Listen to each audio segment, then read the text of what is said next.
Welcome, everyone. Hi, Denise. How are you? You were first. You were first here. Hi, IJ and Pam from Georgia. Deb, hello. We've got some California folks here, and Patty from Massachusetts. You're up late, Patty. That's a good thing. Rowena from Winnipeg. So happy to have you here. Hi, Barb. Glad you're here. Denise, how are you doing? Running away, I know, from Hurricane Burl. I'm glad you're home. I'm glad you're back. I'm so sorry that there has been these weather issues going on. I hope everybody's good. Hi, Cindy. Hi, Cheryl. And Wilma. Welcome, Wilma. Grandma Bird. Excited to have you here from Michigan. And Barbara from Oklahoma. Annette, I'm glad you're here. Oh, San Diego, beautiful country over there. Oh my goodness. Best tacos I've ever had was on the beach in San Diego. It was amazing.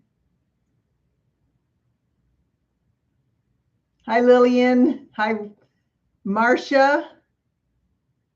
Another San Diego person. Yeah, this bow tie is different. It's easy, it's fun, it's quick, and it's 3D. And I'm going to show you how to do it. Oh, Don, I'm so glad you survived old Burl. Got your power back on. Oh, yay. Yes, I'm glad you're here. Annette, amen as well from me. So excited to have you all here.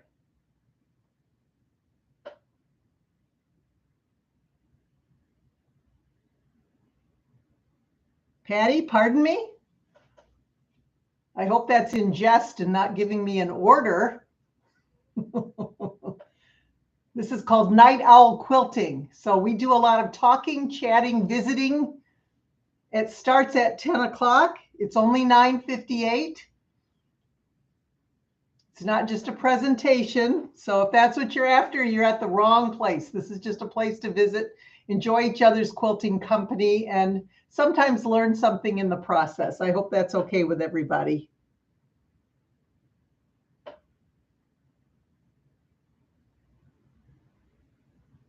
Hi, Nancy, Dora.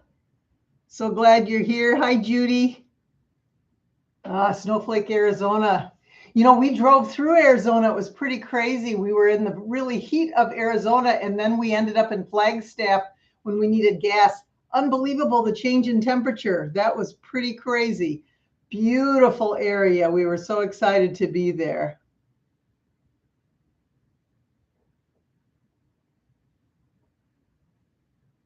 Happy to have everybody here. One more minute, and then we'll get started. Once again, Night Owl Quilting Hangout. So I hope you've brought something to work on. If you're working with us, that's great. If you need a project, run get one real quick.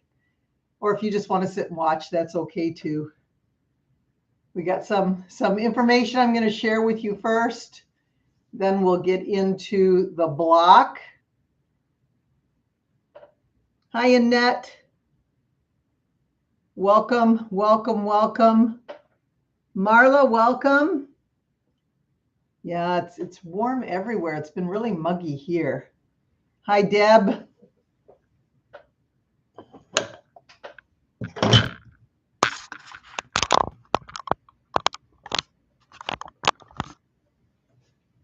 I'm on my own again. Terry's not here, so I'm going to try and manage as best as I can. I actually got my camera set up ahead of time. He set it up for me. And then when I came downstairs, it had flopped upside down. I got a little concerned. But anyway, we're back upright again, so all is well. Ooh, 33 Celsius today. What is that, Rowena? What is that? All I can remember, 1.8 degrees Celsius plus 32 equals Fahrenheit. I have to go through the calculations every single time. Oh, it's just so hard to remember. I do know that 0 is freezing, 32. So we've got that. Okay, let's see. We've got 10:01, so let's get started. We're ready to go. I've got a few notes here that I'll be looking at just so that I don't forget anything. For those of you that are in the path of Hurricane Beryl, I've heard people call it Beryl. It's Beryl. It's Beryl. My mom had a good friend named Beryl, and I remember her. It's not a name that you hear very often. It is a female name, as our hurricane names, but kind of a not used name anymore. And like I said, my mom had a friend, Beryl, and very dear friend. Anyway, I want to share with you before we get started on it. Well, first, one thing. Guess what came in the mail today? This pattern. I am so excited. Vintage Christmas 2. I have the first pattern. I think it's by the same person that has the Christmas trees in the back of the truck, and I loved it. I bought a kit for it, but what I didn't love about it was that the kit, actually, the pieces were cut so close there was no room for error, and I had a lot of errors. It was quite a while ago that I did it, and I wasn't quite ready to use the kit the way it was cut. I guess I probably didn't read it well enough, but anyway, I didn't finish it. And then I saw this one with all the presents in the trunk and the tree in between, and I really want to try it. So my friend Patty and Jane and I are going to get together, and we're going to schedule some winter quilting time together. We love doing that. We just get a Zoom together. We start sewing, we talk, we chat back and forth, and we work on a project. And this was the project we decided. So I'm hoping that this will work and that I can show you something finished in the future. Now, I want to share with you my merry moment today. And this one is, well, I had two actually. I had one merry moment where I met up with my friend from high school by accident. She was in the same restaurant I was in, and I was sitting in my booth, and she turned around and she said, "Mary." And I couldn't believe it was her. And we just visited for a while, and it was just wonderful. And it was so nice to see her. And she's so beautiful. And she just really made my day, gave me such a joyful moment. We just talked for a minute, shared a few things. It'd been forever since we'd seen each other. And it was just so nice. And it just made me realize, as we get older, how important those friendships and those relationships are. And she was always wonderful and always very nice and kind in high school anyway, and still the exact same person she was then. And it just really made my day. Secondly, there was a video. Now, y'all know that I'm involved with Project Linus. And Project Linus is a nonprofit organization. We donate blankets as gifts to seriously ill and traumatized children. They are new and they are handmade quilts, Afghans, fleece blankets, etc. Well, in my particular chapter, I've been doing this for 26 years. And in my chapter, I received an email from a mom, and I have to read you the email first so you can understand what's going on. She says, "Hi, I was at St. John's Hospital after Devon, her daughter, was born because during my pregnancy, we found out that she only had one kidney that worked. But at that time, we didn't know all the details. I was waiting in the waiting room with my 1-month-old, and a nice lady popped in the doorway and asked if I wanted a blanket from Project Linus. I said yes and thank you. My daughter now is turning 17 in July. The blanket has been her security blanket her whole entire life. It's been repaired a few times, and then she LOL'd, and you'll know what she meant when I show it to you. The patchwork gives it personality. I have many, many times driven to sleepovers to bring her Blanky, and Blanky is now in shreds, unfortunately, but it sits on her bed every night with her. So I'm hoping to find someone who can make Blanky whole again, but include the still left original parts incorporated into the new one as a birthday present for her. I know this is probably such a ridiculous request, but I will never forget that day not knowing her diagnosis and being so scared. Some random person gave us this blanket that has literally been in her life ever since, and has been my daughter's calming. If anything, maybe you can direct me to someone in the area that could help repair it for us. Thank you so much for everything you do, because honestly, that appointment 17 years ago when they popped in and gave us this blankie, I will never forget. She won't forget the comfort that blanket has always given her. Thank you. It has obviously seen better days. Now when pieces come loose, she ties it together. I saw a couple of ponytail holders also on it, holding it together. I know it can't be made perfect again, but I was hoping to have the original pieces patched into a new one with slightly different color so that you can tell the original pieces. The fact that she has had it for 17 years, I would love to see it stay with her for another 17 and longer. Thank you for reaching out to me. Regardless if you can help with the repair, I do want you all to know how sweet it is what you do.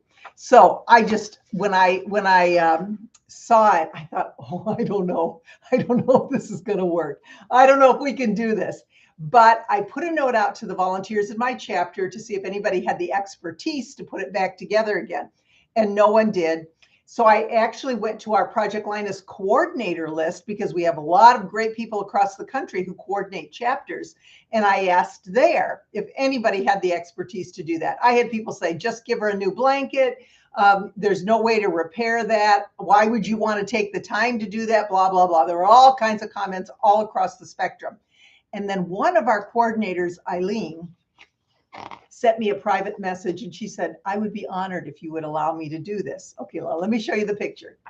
Here's the quilt or the crocheted blanket. Yes, it is in shreds. There's 3 pieces and those 3 pieces are coming apart as well. This is what Mom sent, the picture. She took it off her daughter's bed with her daughter not knowing about it, didn't know where it went.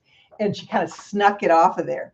And Eileen contacted her and they've been going back and forth about it, wanting to put it together the right way. Well, we had a Project Linus retreat a couple weeks ago and Eileen brought she was still working on it, but she brought what she had done. Okay, so remember, this is what we started with. And this is what Eileen did with those pieces. Isn't that amazing? She wasn't quite done with it yet. She was still working on it. And this spot way up here at the top, right there, that was a hole that had been repaired and she wanted to leave it there because it had been just sewn together. And so she said she was leaving it there to make sure that spot was still recognizable. So this week was the week. This was the birthday week. So I'm going to show you, first of all, here's a picture of little Devin with her original blanket. You can see it's there. Not 17, probably 12 or 13 years ago. And then here she is, and her mom said it was okay to share this. Here she is with that beautiful repaired blanket. Now, I can't show you the video because I couldn't share it, but in the video, they also posted a video with her getting the blanket. She kept saying, where was it? Where did you find it? She didn't know Mom had swiped it out of her room and given that to her, given that away to be repaired. But when she saw it, she said, I think I'm going to cry. And she was so excited to get that finished quilt. This is what true joy is. You know, in spite of all the difficulty, joy came from this sweet blanket to this sweet girl, and she wore it out. Her mom wanted her, because she knew how much it meant to her. She didn't like being without it, even when it was a rag. And she wanted to give it back to her so that it would be something that she could cherish and love even longer. And isn't she a beautiful girl? I am so happy about this. I'm so happy that I asked to see if someone would help us out. And I am so happy that we got that wonderful volunteer to do that. I just can't tell you how joyful and merry that made me today. So that is my merry moment. Now we're going to get to our pattern for today. Now, once again, you know, we don't always have patterns. So if any of you are new to this group, sometimes we have a pattern, sometimes we have a tip. Sometimes I show a block. It just kind of depends. Sometimes we just will sew together. It won't be an actual demonstration. Now, keep in mind that on our YouTube channel, we have this YouTube channel going here. And when we have a live like this, when we share together, we just do whatever. We try and we have a night owl quilting, which is tonight. And then we have a daytime quilting, which is on the 1st and 3rd Wednesday of the month. And that's at 11 a.m. because we have people that, you know, that are in time zones that they just can't stay up this late. We also have people that are in time zones where that 11 a.m. works well for them. For many of the people on the West Coast, this time works pretty well because it's early, 8 o'clock. So it just kind of depends. We have people all over the world that join us. As you can see from our group, we have people all over the world. We want to make sure that we accommodate everyone. Now, there is a pattern. Sometimes I'll have a PDF. Sometimes I just show you how to do something and give you the supply list in your email. If you did not get an email, it's because you are not signed up on the Joyful and Merry Quilting website. It's free. All you have to do is just go there. There's a free workshop with 5 tips on how to create the perfect quilt block. You just put your email address in there, and that way we can email you our newsletter, any updates we have, anything we have to offer. And then when there's something like this, if there's a supply list, we'll email you that. So today, the supply list, you were supposed to, if you planned on sewing with me, we wanted, this is a leftover layer cake friendly pattern.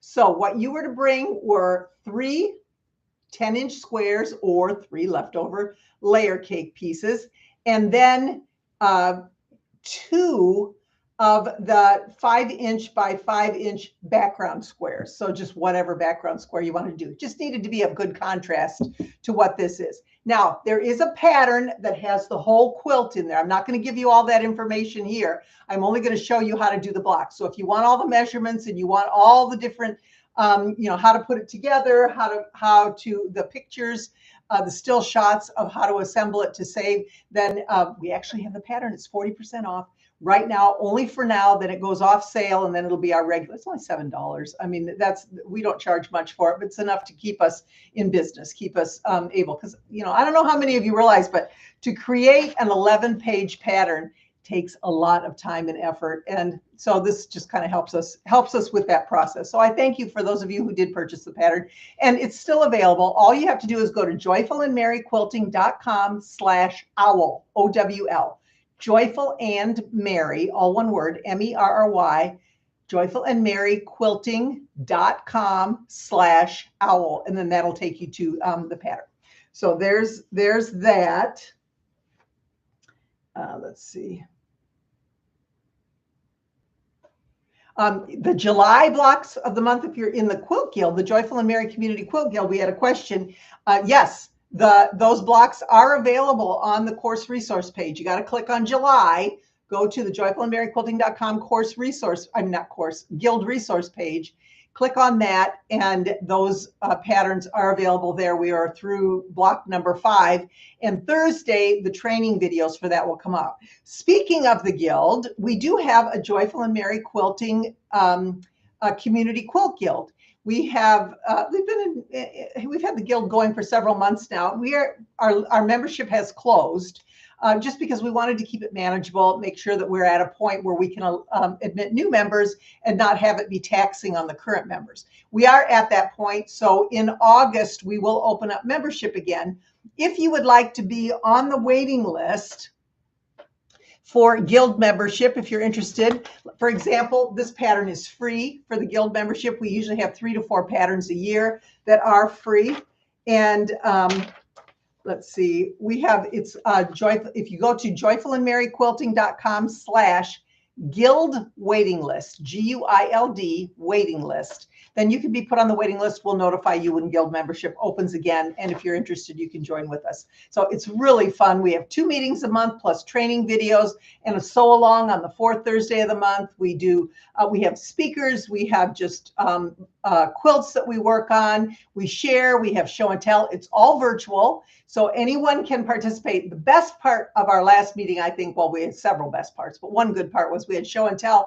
And we do that online, so you can show right up close if you want, far away, take a good picture of your quilt. We don't have to have anybody holding it and hanging onto it. And you can see everybody gets the same view. So there's just a lot of advantages to it. So that's that. I won't talk any more about that right now. We will talk about it when the membership does open up. Tomorrow, we have a quilting tip on Tuesday, and I always kind of give a little hint about that here at our Night Owl Quilting, but it's called 10 Teeny Tiny Quilting Tools. And I have 10, well, actually, there's a bonus there too at the end. So we have 11 teeny tiny quilting tools that are really fun, and I think you'll be interested in. I'm sure there are many that you have never seen before that are really useful when it comes to our quilting, especially if we're doing something that takes a lot of precision and accuracy. So I encourage you to look at that. It comes out at 5:30 in the morning, I think, on our YouTube channel. Just go there. It'll be there. If you're on our mailing list, then, and you can still sign up on the mailing list tonight, then you'll receive an email in the morning and you can click on the link and it'll take you right there. So here we go. I've got my setup here a little different because I wanted to be able to show you the quilt behind me so you could see it. Now you can see I've got a block here that I did along with this. If you got the pattern, you'll see that the bow ties are all one fabric. But this one, I thought I'd try something different. Now, it is a 3D. The center part is a 3D. But what I did was I used a different fabric for one of the squares just to have the knot be a different color. And I kind of liked it. I think it was fun. So if you are using a layer cake when you're making this particular block, and you cut your squares like I'm going to show you, you can mix and match the squares any way you like. You just have to remember that you're cutting 3 squares, and out of those 3, I picked one that I swapped out with another layer cake. So I have 2 of this fabric and then 1 of a different one. Plus, the corners are actually a little different as well. You just take them from other layer cake squares. I'll show you how to cut those. And then that's what gives those centers in the white donuts that are on the page. Now, this is pretty good size. This is 63 by 63, and it's only 36 blocks. And like I say, it goes together really fast. So I'm going to turn my camera down so you can see what I'm doing. And I'm going to try and move it over just a little bit. Okay. And hopefully it isn't going to move on me. Okay, I'm going to close down my chat because I don't have enough room here. So Alex will let me know if you have any questions, and we can work on that. Okay. Now it's going to be upside down. I'm sorry about that, but I can't flip my camera around easily, I don't think. No. So I'm just going to leave it like this, and I'll try and show you. So what you have, I asked you to bring with you 3 layer cake squares, only because that way we can get some extra triangles to use in these 2 corners. So that's why we did 3, and we'll just cut 3. You don't have to. You can cut 1 and then just wait on the other pieces. You'll also need 2 background fabric squares for each block. So I've got the 2 background fabric squares, and those are our 5-inch squares, and then we have our 10-inch layer cake square. So the first thing that we're going to do is we're going to cut this layer cake square into 4 5-inch squares. Okay. Actually, what you're going to be cutting them into is 3 5-inch and 1 4-inch, but it's easier just to cut them first.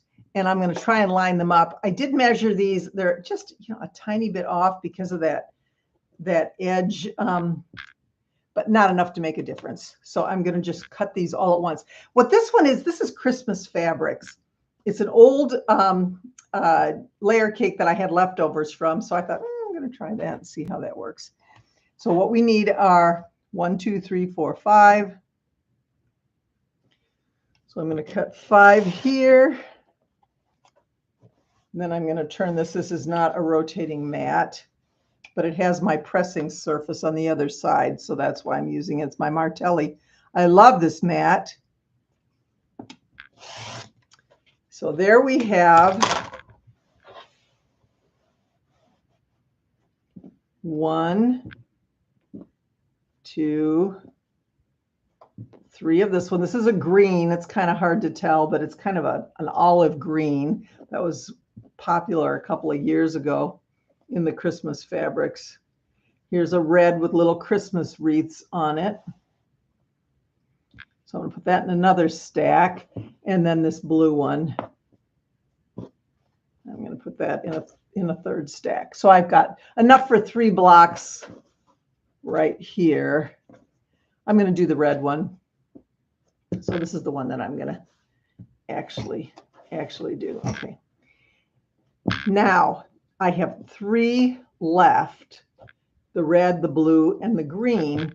And what I'm going to do is I'm going to cut these into 4-inch squares. I'm going to do them all at once because this is already lined up right here around the corner. 1, 2, 3, 4, 1, 2, 3, 4. And I'm going to cut that and cut that. Oops.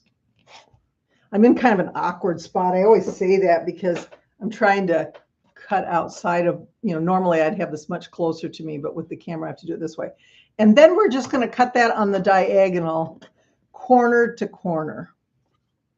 These are going to be for those corner squares. They are oversized. And basically what you're going to do is just, depending on when you put your blocks together, and your layer cake squares together and you are cutting them, you're going to mix these up so that they're random, because you're going to select just 2 randoms of these triangles every time you make a block for those corners. And you don't want them to be the same fabric as what your block is made out of, the tie. So that's why, I just have a stack sitting there. If they're too close or the pattern's the same, I just pick a different one. So we're going to set these aside. This was why I told you to bring 3, just so you'd have a little bit of a choice when it came to this. I'm going to set these aside for now. This is if I make 2 more blocks, so I'll set that aside. And the first thing we're going to do is I'm going to turn over to my pressing surface. And I always have people that I'll say, oh my gosh, you're ironing on your pressing mat. No, I am not. I would never, ever in a million years do that. This is actually a Martelli mat. It has wood in between. It has the mat on the other side, and then it has a thick wool pressing mat on here. I've used it for a very long time, never had a single issue with it, never warped a mat or had a problem with it. But it really, really works well. So the first thing we're going to do is we have now 5 squares. 1, 2, 3, 4, and 5. And then I'm going to pick out 2 triangles. I'm just going to pick these 2. So this is what we're going to use for our block. Okay, these we're going to use at the end, so I'm going to set these aside. The first thing we're going to do is take one, you have 3 of these. So we're going to take this one, just one, fold it in half, wrong sides together, okay? And then we're going to give it a press. Not a heavy press, we're going to give it a light press right there, because we don't want it to be a permanent crease in there.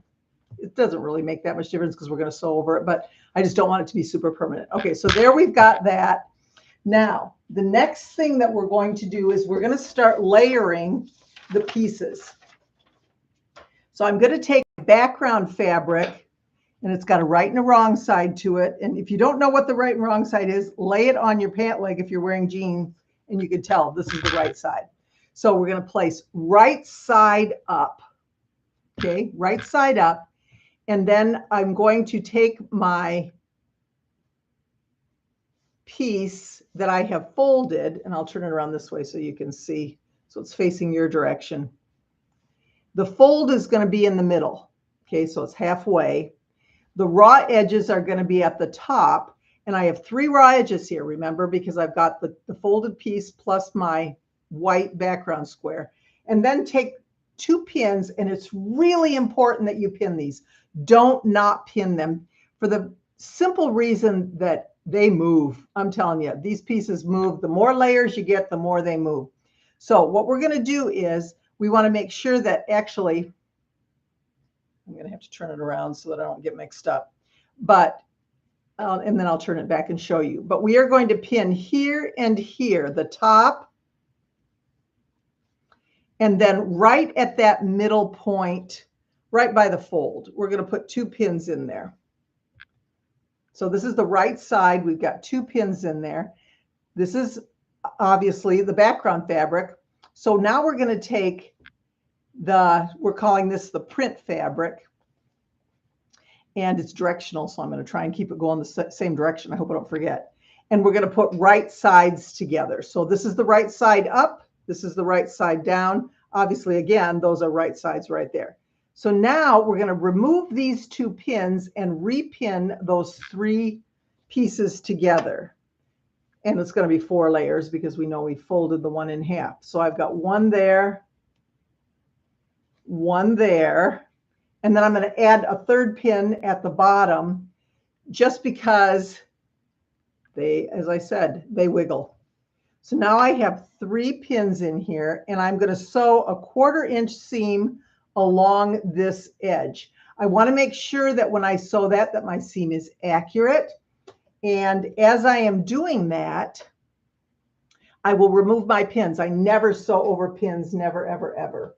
So I've had, you know, actually I take that back. I did sew one time, a couple times, and I've, you know, done some damage to my machine and to my pins. Decided that wasn't a good idea. And especially I use these very small, fine pins. They can just jam up your sewing machine in no time if you sew on them and they go down inside. So now I have sewn along this edge, and you can see this is what it looks like inside. Okay, we've got raw edges up here, we've got a fold here, we've got a sewn edge here. So what we're going to do is we're going to open this up and we are going to press this seam open. Now I like to just give it a little finger press first, and then I am going to take my pressing marker and I'm going to just put some pressing solution right along that seam. And sometimes if your pressing marker gets dry, mine's wet, but if it gets dry, you just push down on it.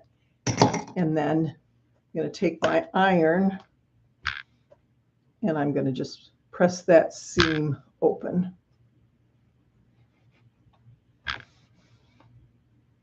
And you want to hold the iron there long enough that that pressing solution dries. So now look at how flat that is. This is so important with this because we have so many layers, and the flatter that we can get it, the better. So here we've got this, and what we're going to do now is we're going to take and fold this so that this folded piece is hanging out here by itself. We've got the right side up of our background fabric. We have the wrong side up of our printed fabric. And then we're going to put the same thing on the other side, only opposite. Okay. So we've got, obviously, again, right side up, background fabric, right side up. So what we want on the top is the printed fabric. So we're going to take our piece here. This is the right side. This is the wrong side. We're going to put wrong side up. And then we're going to match, just like we did before, those 2 edges. I'm going to pin them again. So if you're doing this, get those pins out.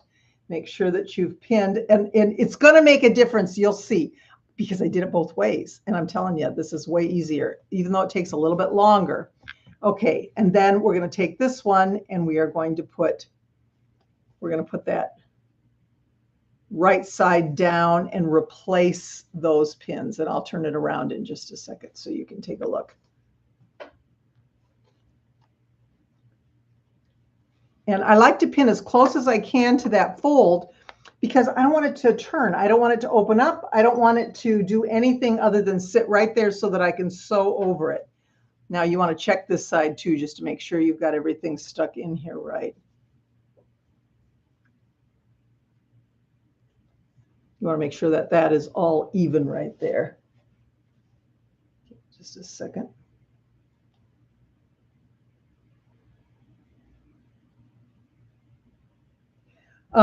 Pressing solution never gunks up my iron. I don't use a straight up starch. I use Mary Ellen's Best Press or Terriel Magic. I have never had a problem with it causing any issues with my iron. I use it all the time. I never use steam. I really have had good luck with it. And you don't use a ton. I'm not making this like hard fabric. I don't put so much on it that it's so stiff. I just put enough, and that's why I like the pressing marker, because you only put enough at the seam to give you that flatness. And like I say, I have just never had a problem with it giving my iron, leaving any residue on my iron. So here we go. I'm going to again sew a 1/4 inch along that side. So do that. And I have my 1/4 inch marked with my tape on my sewing machine. I always do, just because I want to make sure that it's accurate, and that's my best way of doing that. And that's also, you know, just almost an easier way for me to mark the seam allowances, to use the tape rather than a foot. I just find it's more accurate. So now we've sewn along here, and we're going to open this one up. So now we have a goofy looking block like this. Now we want to make sure that we have pressed open this seam as well.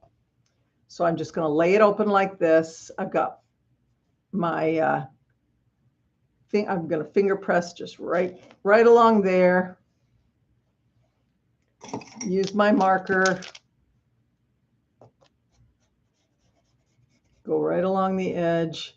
And I always press my fabrics ahead of time with a pressing solution. The problem is these are layer cakes, and that's not a good idea because they do shrink. And I'm going to do a video actually on that coming up.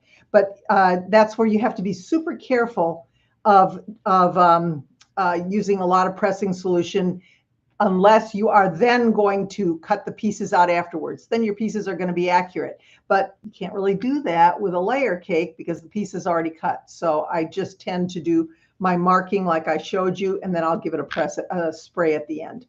So now we've got this. This is what it looks like. Now here's the tricky part. And if you're doing this with me, or if you come back and rewatch the video after you figured out what you want to do, this is super important. You want to match this seam and this seam right sides together. But you've got this guy right here in the middle that's in the way. So I've got my pins. What I'm going to do is I want to open this up. Okay? And that's going to allow me to match those two seams together. So opening it up, we don't care about anything else at this point. We just want to match those two seams together, and we are going to get everything out of the way in order to do that. So here's my one seam here, one seam here. They're pressed open so you can easily see. And it's not super essential that you mark them and make sure that you've got the seams exactly aligned, because it doesn't show. But if it's off, you're going to have a bump. So you may think, oh, I don't, this doesn't even show, so I can just line it up any old way. It's still important that you line those two up. I put my pin in perpendicular straight through, so it's straight up and down. And then I'm going to put just a cross pin just right here. I like to do cross pinning at my intersections, down one side and up the other side of the seam. That keeps everything from moving. Then take out that pin. Okay, so we've got the middle pinned. This is good. Now what we need to do is pin the rest of this, but we want to make sure that we catch this in that seam, and we don't want anything that's folded under to get in the way. So this is, again, a little tricky, but not hard. What we'll do is I'm going to open this up, and you see this right here.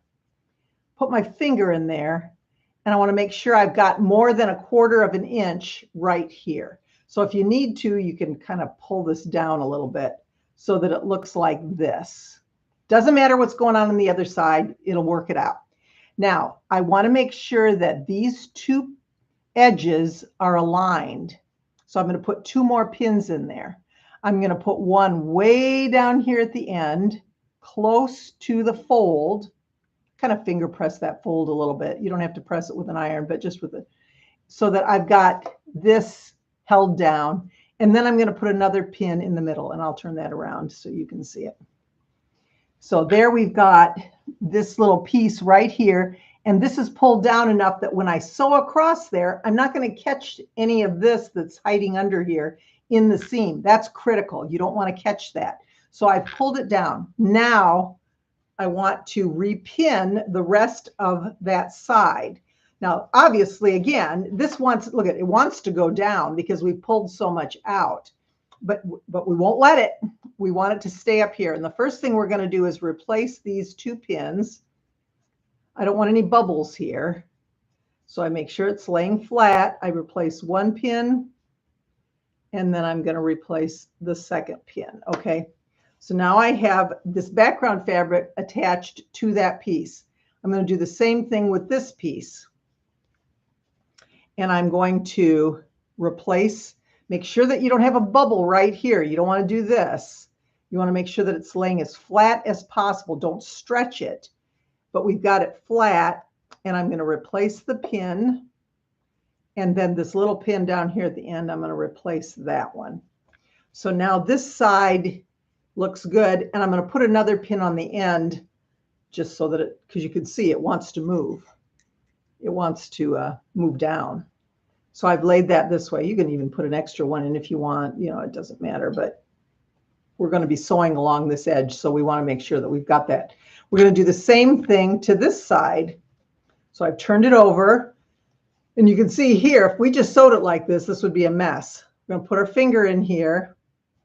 Once again, pull that little inside piece just down a tad so that we have a little more than 1/4 of an inch, and then finger press that. So that's where I'm going to add my pin one more time. I'm telling you, this is such a cool, you know, I was looking at the fabrics for this, and you can see the one that I did behind me. That was a layer cake that I had 30-some pieces left. And I don't know what I did with 2. I think I made little Kleenex holders or something. And I had nothing to, I didn't know what to do with that layer cake. And I thought, none of these pieces go together. But they really did. Once I put them together, I was really excited about it. And I thought, wouldn't this be fun? You could do a Christmas wreath. You could do Christmas fabrics. So anyway, here we go. I've got enough here on this side. I'll lay it here so you can see. And then I've got this pinned. And now I'm going to repin each layer down. So I'm going to start with that background fabric.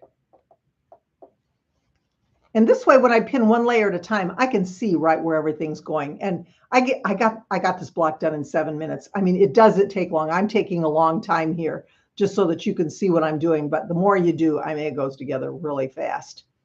So then I'm going to replace this pin here. And then I'm going to add a couple more pins down on the end just to hold it in place. Now, when you're sewing this seam, it feels really awkward because that center piece wants to pull. It doesn't want to lay straight. Look at this, but it will. So when you lay it down, when you place it, it looks like I need to do a little repinning right there. When you place it on your sewing machine and you go across, it's going to make a nice flat seam. So go ahead and sew 1/4 of an inch. Go slow as you're removing those pins. Make sure that you have kept everything even. Don't let it slip down, and don't remove too many pins at one time. You want to just remove the pins, the pin that's next. So we're going to take that to the sewing machine and go ahead and sew that. And I'm going to sneeze. Excuse me. Anyway, now let's go ahead and do that.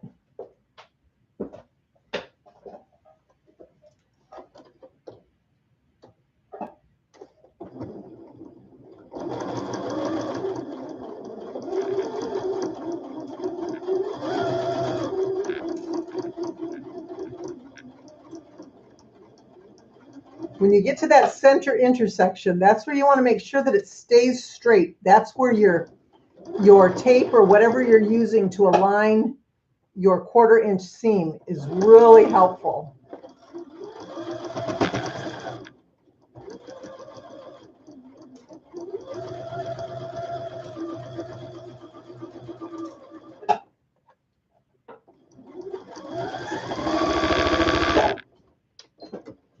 Okay.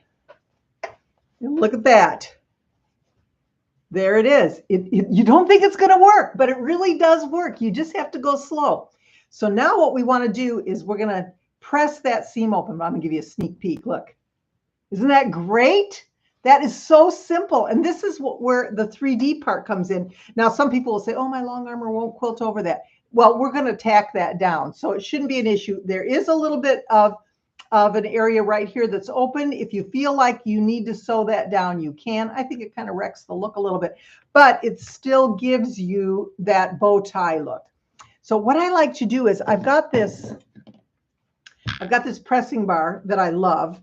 And this helps me when I am sewing this seam. Now, I like to I like to set the seam first. I always set my seams just to kind of make sure that they are in, that they're laying flat. Sometimes they have, they look a little bubbly, and setting the seam takes all that out of there.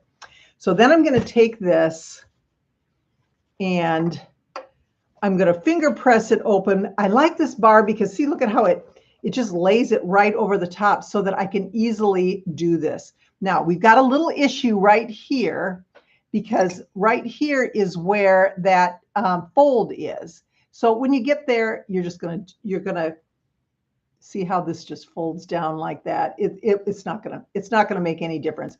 We just want to make sure that that is pressed open. So let's go ahead. I'm going to use my pressing solution again. And I'm just going to put some along here because I really want it to lay flat. And when you've got all that bulk in there, it's hard for it to actually lay totally flat unless you've got something that's holding it down a little bit. So there we go. Again, there's not a lot of pressing solution on this. My iron is a little short, so I'm going to move this down a little bit, my cord. But I'm just going to hold this in here. And this is where, like I say, this lays over the pressing bar so nice, and it doesn't wrinkle it up. I've just wrinkled it up. That's because I was talking. And then we're going to turn it over, and we're going to give this top a press as well. Now, the reason we do this, again, is because we didn't use any pressing solution on these pieces because it was a layer cake. And now I want it to lay flat. So this is where I just give it a little bit of a shot of spray. Oh, my iron cord is too short. It's plugged in across the room. So I'm just going to do this.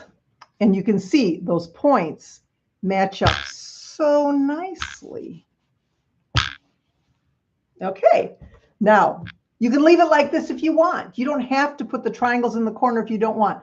But what I am going to do is I'm going to take, you can either start here and sew all the way, top stitch all the way down, top stitch all the way across, or you can just do it from here to here and here to here. Either way, it doesn't matter, whatever you want to do. You want to make sure that, that we have that masking tape I use as my line, as my guide. So here's what I'm going to do. One thing you do not want to do, I'm telling you, because I did it, don't sew on the masking tape. You can't get it out. You have to tear out the seam and redo it. So what I do is when I put my masking tape on here for a guide, I have it just to the left of where my seam is going to go, and then I can sew down. Now, remember at the beginning when we pressed it, you can't see it here, but I can see it. When we pressed it at the very beginning, that pressing line shows up. So you can sew on that as well, and that will work. But assuming that you can't see it and you're just using your masking tape, let's go ahead. And I'm only going to sew from one end of the knot to the other. I'm not going to do it all the way along the edge. So and what I like to do also is I increase my stitch length to about a 2.5 or 2.6. Normally my machine sets at 1.8 when I'm quilting.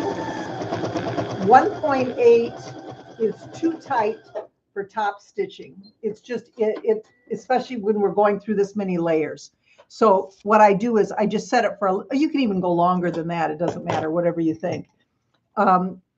You're only using this to tack. And once you start quilting, you're going to anchor all that. And I know that I will quilt around this end of my line. So if you don't know if you're going to do that, then I would sew all the way to the end. Now I'm going to turn it this direction. I'm going to do the same thing. I'm going to put it, and look at how nicely those points match up because we pinned it. Now, I'll tell you again, the ones that I did on this quilt, I'm not going to tell you which squares they are, that I didn't pin, these points did not line up as well. They still lined up, but they weren't as good as the ones where I did pressing and pinning. So keep that in mind. The extra steps sometimes are just essential when it comes to making our quilt blocks. So here we go.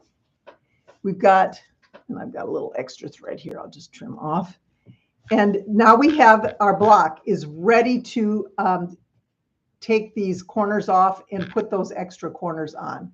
So what I'm going to do is I'm going to flip over my board. And the way we do this is you need your pencil. I just use a plain old pencil. You can use a marker, you can use whatever you want. It doesn't matter, but I just like using a pencil. And then I'm going to take my 2.5-inch ruler. Again, any ruler that's got a 2.5-inch marking will work. I like this one because what I'm going to do is I'm just going to take my ruler, and I've got 1 2.5, 1 2.5. So I've got my 2.5-inch here, 1 2.5, and I'm going to make a mark in the seam allowance because it's the top. You can do it on the other side. I mean, it doesn't really matter, but and then I'm going to do the same thing here, 1 2.5. Then what I'm going to do is my cat is making noise. Sadie, shh. I'm going to cut off that corner from each one of those marked lines. Then I'm going to do the same thing on this side. I'm going to go 1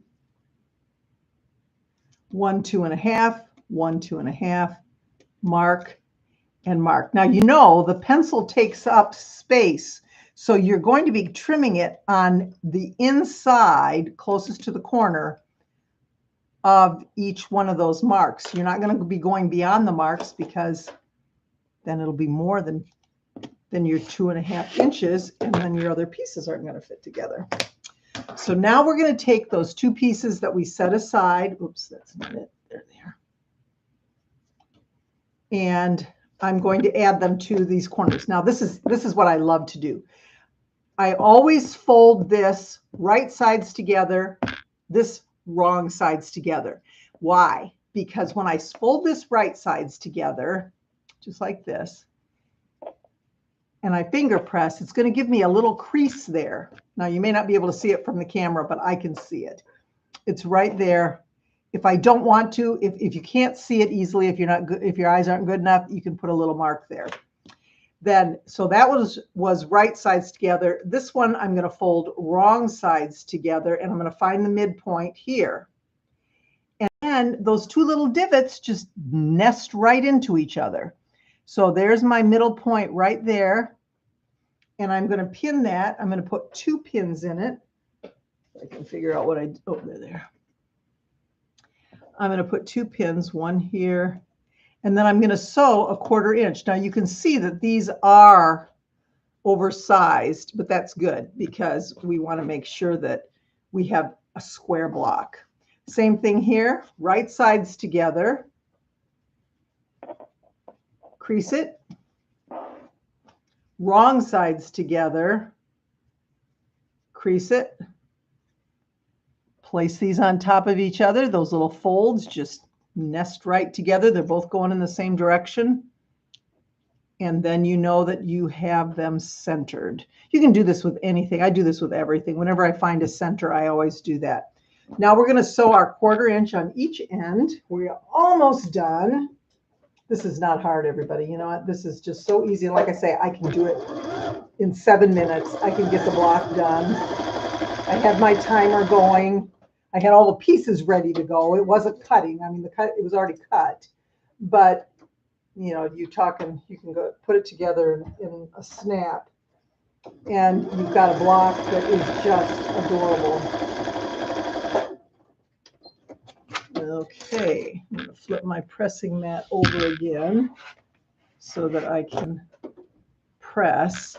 Now, once again, we're going to press these two seams open because when we connect our blocks together, it's just too hard to figure out which is going to nest where. Sometimes we turn things different ways, and I want to make sure that I've done that so that I have the least amount of bulk. And that pressing open for this, I don't always press open, but I do press open for some. So we're going to take this one. I'm going to pull that open. You can use the pressing bar. See, I like the pressing bar. It's just hard. We're going to put this finger pressing that open. I'm going to use my marker and press. Hold it till it's dry. And then we're going to do the same thing on this side.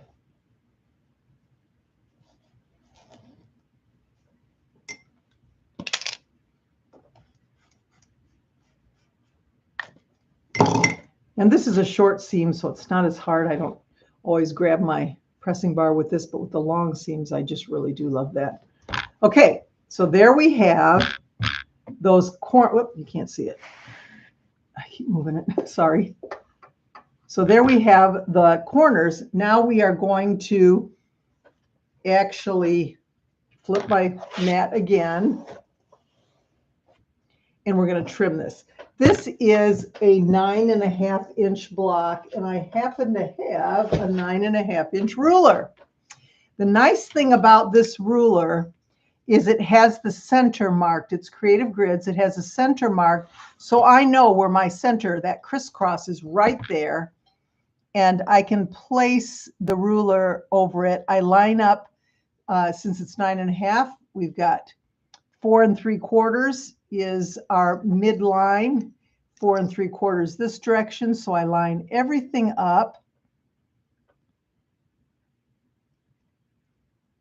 Okay, and then I'm just going to trim off those corners. Now you can see my block is nice and square because you don't do a whole lot of cutting on this. You know, it's pretty much, or piecing even. You know, it's pretty much just those 3 seams that we sewed, and then you're done. So there's not a lot of room for error here. I mean, there's not a lot of error, I guess. There's lots of room for error, I suppose. But anyway, and there we have it. There is our block. So I'm going to turn me up. Oops. Oh, I'm sweating to death. These lights always make me so hot. So anyway, here is our block, and I'm just so excited to show this to you. So if you are interested in the pattern to put it all together, then there is the link is joyfulandmerryquilting.com/owl. You can get the pattern there. The other thing is, again, you can just do all sorts of things with it. You can change up the center square so that the knot is a different color if you want, like I did on the other block. Where do I put that? Here it is. This one I actually did with Aunt Grace's fabrics. So you can see they're a lot lighter. In the camera makes them look really light, but they're not really. They're actually pretty good, pretty vibrant. And I just love those fabrics anyway. So that's it. Are there any questions? Let me see if I can see what's on here.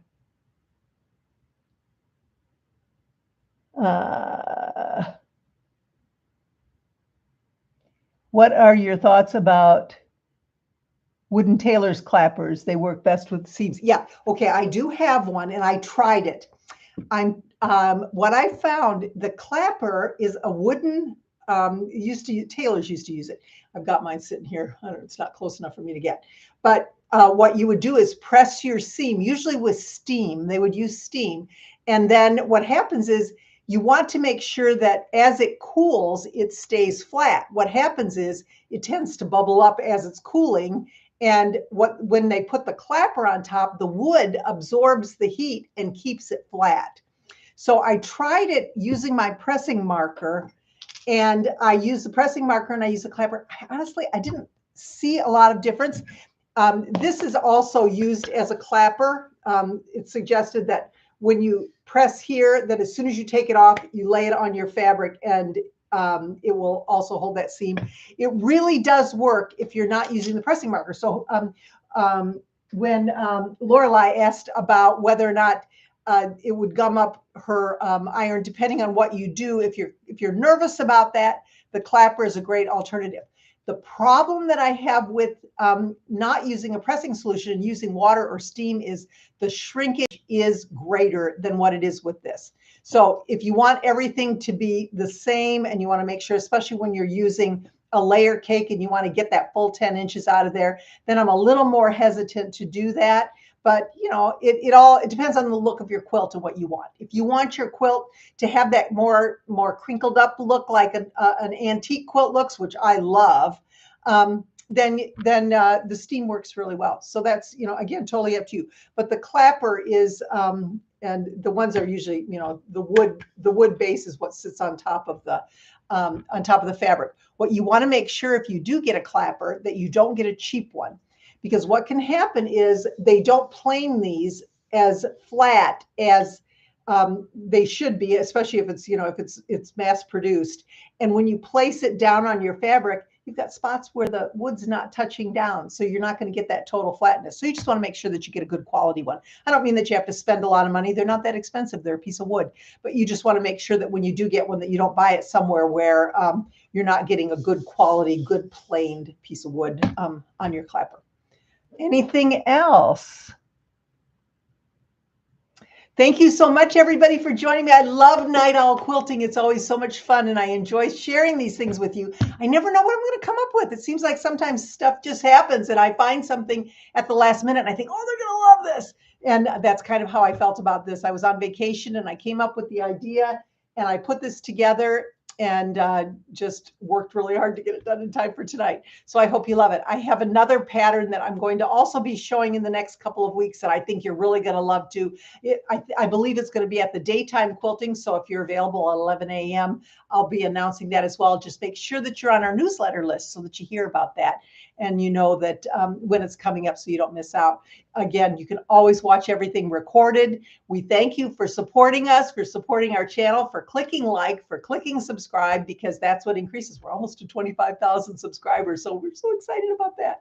And again, watch for the video tomorrow, the tips video tomorrow. I think you'll enjoy it. So thank you again, everyone. I am always trying to be joyful. Oh, it was such a joyful week. I spent the last week with my family. We were vacationing together, and I miss them, of course. But then to have these joyful moments that happened afterwards it was tremendous. And that's what life is. It's just full of joy. We aren't always happy, but we can always be joyful. So thank you for joining me, and I will see you. Our next Night Owl Quilting will be on the 22nd, Monday. I believe Monday is the 22nd of July. And yep. And that'll be 10 p.m. Central, just like we did tonight. And we'll have something else planned. I don't know what. It may be a pattern. It may be just sew along. I'm not sure, but we'll see. So thank you, everybody. Thank you. If you had any questions that I didn't answer because I can't see it from a distance here, please email Mary@joyfulandmaryquilting.com. I'm more than happy to answer your questions. And especially if it has to do with this pattern, if there's something that wasn't clear, let me know. So thank you, everybody. Have a wonderful, wonderful week. And I will see you again.